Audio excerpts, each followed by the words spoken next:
8월 21일 토요일 노래하며 떠나는 여행, 여러분의 성경 가이드 문찬호 목사입니다.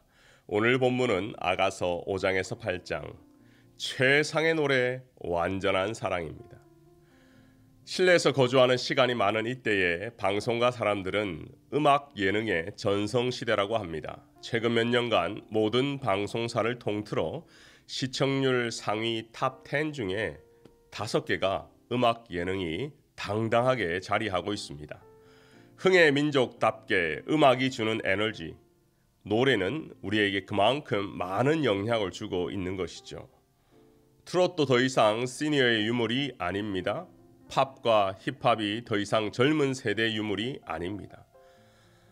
남녀노소 모든 세대가 함께 음악을, 특히 다양한 음악을 함께 공유하고 있는 것이죠. 우리가 자랑스러워하는 BTS는 이제 한국을 넘어서고 아시아를 넘어서서 세계에서도 최고의 가수가 되었습니다. 그렇다면 최고의 노래는 무엇일까요?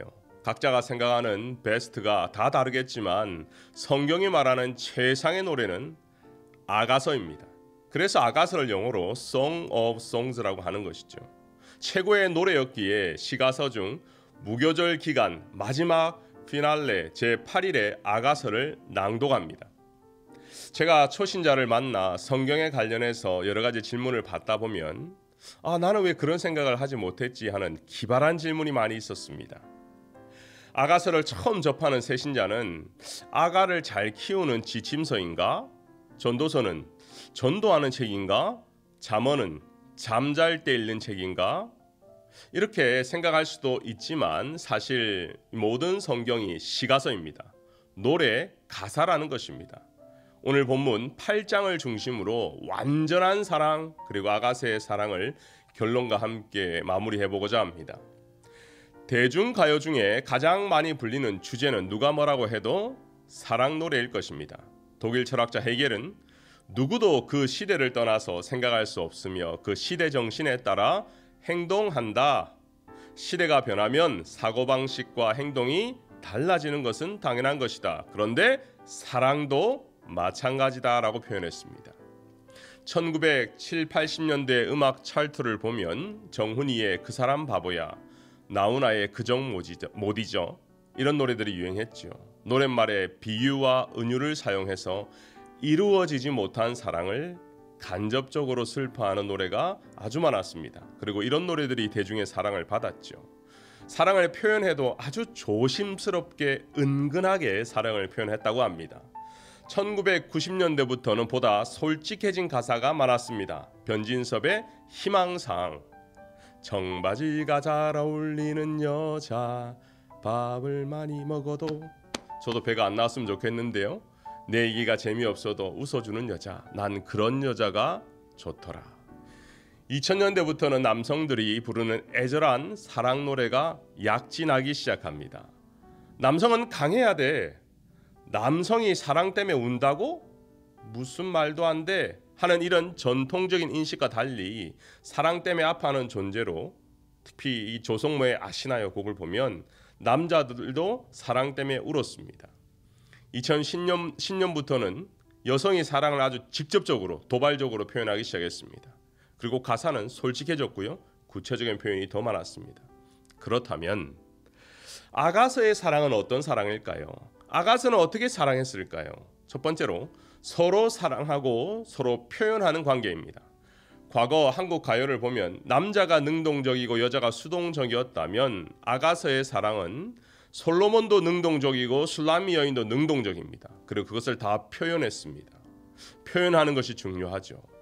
말 안 해도 다 알 거야 하는 사고방식은 정말 구시대적인 방식입니다. 먼저 솔로몬이 내 사랑 너는 어여쁘고 어여쁘다 라고 표현하면 술람미 여인이 8장 1절에서 이렇게 고백합니다. 임이여, 임께서 나의 오라버니였다면, 내 어머니의 젖을 함께 먹고 자란 오라버니였더라면 내가 밖에서 임을 만나 입을 맞추어도 나를 비웃고 나를 향해 손가락질하는 사람이 없을 것이었을 텐데. 아가서를 묵상하면서 드는 생각은 아내와 남편을 사랑한다고 더 많이 표현해야겠다는 것입니다. 성도들이 교회로 오실 때 예전 같으면 남편이 앞장서고 사모님, 부인은 뒤따라오는 커플이 많았는데요. 요즘은 부부가 두 손을 꼭 잡고 함께 오시는 분들이 많아졌습니다. 때로 남편이 아내의 가방을 들어주는 광경도 많이 보입니다. 남편이 주차를 하는 동안 기다렸다가 같이 들어오는 센스 있는 커플도 있고요. 하나님과 교회의 사랑 관계도 마찬가지입니다. 우리는 하나님의 사랑을 일방통행으로 은혜로 받기만을 갈구할 때가 많이 있죠. 하지만 하나님이 진정으로 원하시는 것은 우리가 하나님을 향한 사랑 표현하는 것이죠. 로마서 8장 28절 우리가 알거니와 하나님을 사랑하는 자 곧 그 뜻대로 부르심을 입은 자들에게 모든 것이 합력하여 선을 이루느니라. 그런데요, 합력하여 선을 이루어 주시는 하나님의 은혜만 생각하지 하나님을 사랑하는 자 이 파트는 잘 묵상하지 않는 것 같습니다. 부모가 자녀를 사랑하지만 어떻게 사랑하는 방법을 몰라 때로 관계에 문제가 생기는 것처럼 저와 여러분이 하나님을 사랑하는 실제적인 방법도 아주 중요합니다. 먼저 예배 시간에 전심으로 하나님을 찬양하시기를 바랍니다. 이 묵상을 함께 하시면서도 듣기만 하지 마시고 찬양을 한 곡 불러보시길 바랍니다. 찬송가 가사와 CCM 가사를 보면 대부분 하나님을 향한 사랑의 고백이죠. 저도 설교 준비할 때나 무엇인가 집중할 때 이어폰을 끼고 들을 때가 많이 있습니다. 하지만 주중에 텅 빈 본당에 혼자 앉아 찬양을 부르면 또 다른 은혜가 있는 것을 많이 경험했습니다. 여러분도 성가대의 찬양을 듣는 것도 좋고 이어폰을 끼고 듣는 것도 좋지만 직접 나의 목소리와 악기로 하나님을 향한 사랑 노래를 전심으로 드리기를 바랍니다. 두 번째, 아가서의 사랑은 자신을 낮추며 사랑하는 사람을 높이는 사랑입니다. 찬송가 가사 중에 그리고 아가서 본문 중에도 샤론의 꽃, 골짜기에 백합화 같다는 가사를 구절을 읽어보셨을 겁니다.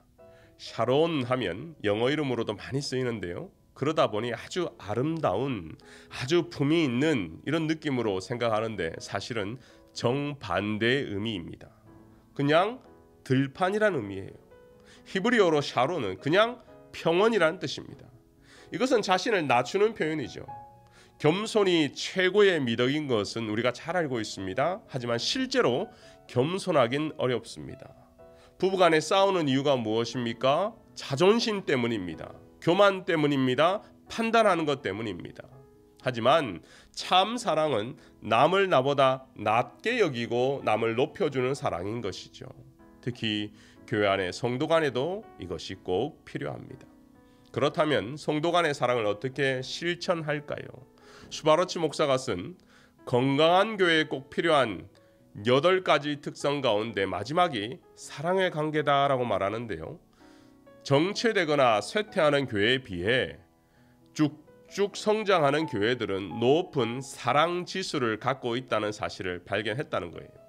사랑 지수를 파악할 수 있는 요소가 교회 공식 모임 외에 교인들이 얼마나 자주 함께 시간을 보내는가, 식사에 초대하거나 얼마나 자주 만나 차를 마시는가, 서로를 칭찬하는데 얼마나 너그러운가, 한국말로 하면 김치를 교인끼리 함께 담궜는가, 교회 안에 얼마나 웃음이 많은가, 상호 의존적으로 서로 끌어안는 사랑의 분위기인가, 결혼식과 장례에 서로 잘 참여하는가, 서로 인정하고 격려하는가. 새신자가 교회에 왔을 때 진심으로 생각해주는 친구 6명만 생기면 어떤 경우에도 교회를 떠나지 않는다고 이 책은 이야기하고 있습니다. 이것을 교회 성장의 우정 요소라고 했는데요. 우리 빛내리 교회도 오늘 실제적인 파트를 보면서 깨달을 부분이 있다고 생각합니다. 아가서는 문자적으로 해석하기 난해한 부분이 있는 것은 분명합니다. 하지만 핵심적 주제는 결국 상징적으로 풀어보면 그리스도와 교회의 사랑입니다. 그리스도와 성도의 사랑입니다. 오늘 나의 교회 사랑과 성도를 향한 사랑이 어떤지 확인하고 하나님을 더 사랑하는 저와 여러분이 되었으면 좋겠습니다. 오늘은 기도하실 때 교회와 교역자와 그리고 내 주위에 가장 친밀한 성도들 3명을 정해서 함께 중보하는 시간이 되었으면 좋겠습니다.